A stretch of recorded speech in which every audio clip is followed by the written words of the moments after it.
యాదాద్రి భువనగిరి జిల్లాలో రైతులు ఆందోళనకు దిగారు. భూదాన్ పోచంపల్లి మండలంలోని కనుముక్కల గ్రామంలో తడిసిన ధాన్యాన్ని వెంటనే కొనుగోలు చేయాలని రైతులు ధర్నాకు దిగారు.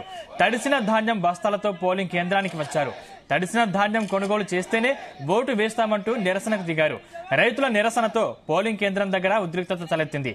ఇదే అంశానికి సంబంధించిన మరిన్ని పూర్తి డీటెయిల్స్ మా ప్రతినిధి జానయ్య అందిస్తారు. జానయ్య. సందీప్, యాదాద్రి భువనగిరి జిల్లా భూదాన్ పోచంపల్లికి సంబంధించిన మండలం సంబంధించి కనుముక్కల గ్రామంలో రైతులు ఓటు వేయకుండా పోలింగ్ కేంద్రం వద్ద తడిసిన ధాన్యాన్ని పోసి నిరసన కార్యక్రమాన్ని చేపట్టడం జరిగింది. తమకు న్యాయం జరిగేంత వరకు ఓటు వేసేది లేదంటూ కూడా రైతులంతా కూడా ఏకతాటిపై వాళ్ళంతా నిరసనకు దిగడం తోటి అక్కడ కొంత ఉద్రిక్తత వాతావరణం నెలకొందని చెప్పవచ్చు.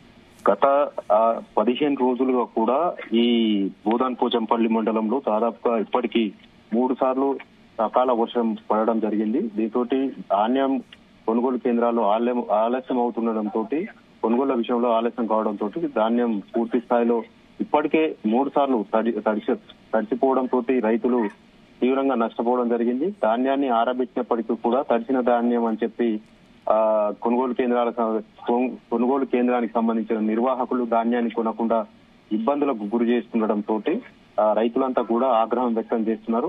కనీసం ధాన్యం తడిసి రైతులు నష్టపోయినప్పటికీ కూడా ఏ ప్రజాప్రతినిధులు గాని ఇటు అధికారులు గాని తమ వద్దకు వచ్చి కనీసం రైతులను పరామర్శించడం గాని నష్టపరిహారానికి సంబంధించి చెల్లింపు చేస్తామని కూడా ఎలాంటి హామీ ఇవ్వకపోవడంతో ఈ రోజు ఉన్నటువంటి పోలింగ్ కి సంబంధించి పోలింగ్ కేంద్రం వద్ద తడిసిన ధాన్యాన్ని తీసుకొని రైతులంతా కూడా ఆ ధాన్యం ఏదైతే పోలింగ్ కేంద్రం ముందు పోసి ధాన్యాన్ని అక్కడ నిరసన చేపట్టడం జరిగింది. అయితే పోలీసులు అక్కడ 144 అమల్లో 144 సెక్షన్ అమల్లో ఉన్నదని చెప్పి పోలీసులు చెప్పినప్పటికీ తాము సంబంధించి ఏదైతే రైతులకు సంబంధించి పోలీసులు చెప్పినా కూడా వినకుండా కూడా అలాగే ధర్నా నిర్వహిస్తుండటంతో అధికారులు అక్కడికి చేరుకోవడం జరిగింది.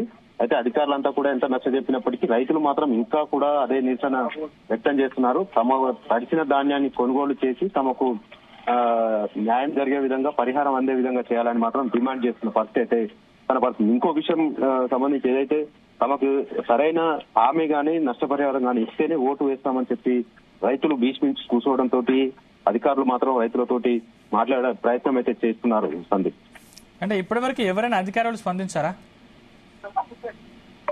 అయితే ఉదయం 7 గంటలకు పోలింగ్ ప్రారంభం కావడం జరిగింది. అయితే రైతులంతా కూడా అక్కడ ఉన్న రైతులంతా కూడా ఒకే మాట పైన ఎవరు ఓటు వేయొద్దు, తమకు న్యాయం జరిగే వరకు ఎవరు ఓటు వేయొద్దు అనేది చెప్పి అందరు కూడా అదే గ్రామానికి సంబంధించిన వాళ్ళే కావడంతో పోలింగ్ బూత్ వద్ద తడిసిన ధాన్యాన్ని అక్కడ పెట్టి వాళ్ళు నిరసన కార్యక్రమం చేపట్టడం జరిగింది. అయితే ఇక్కడ జరుగుతున్నటువంటి విషయానికి సంబంధించి అధికారులకు అక్కడ పోలింగ్ సిబ్బంది కావచ్చు పోలీసులు కానీ సమాచారం ఇవ్వడం జరిగింది. కానీ అధికారులు సరైన హామీ ఇవ్వలేకపోవడంతో వాళ్ళు నిరసన మాత్రం అలాగే వ్యక్తం చేస్తున్న పరిస్థితి కనబడుతుంది. అధికారులు వాళ్ళకి ఎలాంటి హామీ ఇవ్వాలన్నా కూడా ఉన్నతాధికారులు నుంచి వాళ్ళు సరైన మాట ఇస్తేనే వీళ్లకు అక్కడ ఉన్నటువంటి అధికారులు హామీ ఇవ్వగలుగుతారు. కాబట్టి వాళ్ళు సంప్రదింపులు జరుపుతున్నారు. తమకు మీకు న్యాయం చేసే విధంగా అధికారులతో మాట్లాడతామని చెప్పి చెప్తున్నప్పటికీ వారు వినకపోవడంతో వినడం లేదు. దీంతో నిరసన కూడా అలాగే కొనసాగిస్తున్నారు. Sandeep, right, thanks Janaiah.